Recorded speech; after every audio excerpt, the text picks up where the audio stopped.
Assalamualaikum warahmatullahi wabarakatuh. Ah, ang paksa na tatalakayin natin ngayon ay patungkol sa ah,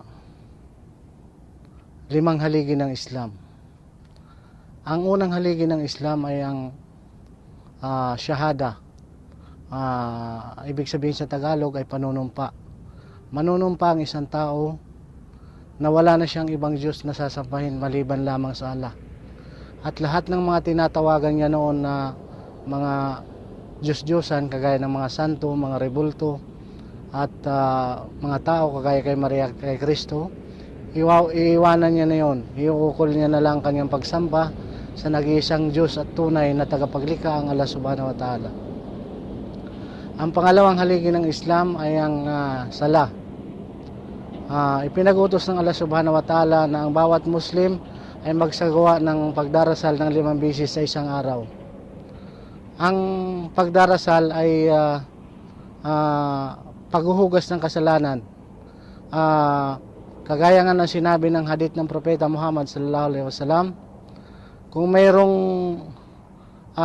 ilog sa harap ng bahay mo at 5 beses ka naliligo sa isang araw, mayroon pa kayang dumi na matira sa iyong katawan? Ganyan ang nagagawa ng sala, paghuhugas ng mga kasalanan. So ang pangatlong haligi ng Islam ay ang tinatawag na zakat o ikapo. Sa loob ng ikapo ay paglilinis din ng biyaya na ipinagkakaloob niya sa atin. Sa loob ng ang ikapo sa Islam ay hindi kagaya sa mga ibang pananampalataya na may amount sila na napakalaki ng amount. Sa Islam, napakaliit lang po. 2.5% lang sa loob ng isang taon. Babawasin, halimbawa, mayroon kang natirang 100 sa loob ng isang taon, babawasin lang yun ng 250. At yun ang ibibigay mong zakat o ikapo. Ang pangatlong haligi ng pang-apat haligi ng Islam ay ang tinatawag na fasting sa buwan ng Ramadan. Pinag-utos ng Allah subhanahu wa ta'ala na magfasting ang bawat Muslim sa buwan ng Ramadan. Magsisimula ang fasting bago sumikat ang araw.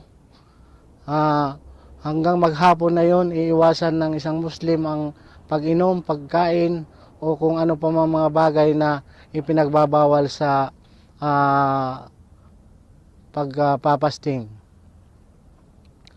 Ang panglimang haligi ng Islam ay ang tinatawag na Hajj. Maglalakbay ang isang Muslim patungo sa mga banal na lugar na pinaglakbayan ng mga propeta kagaya sa Makkah at Madina.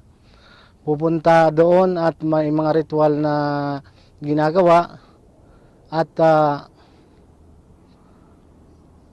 bilang paggunita sa mga ginawa ng mga propeta ay ginagawa din ng mga Muslim.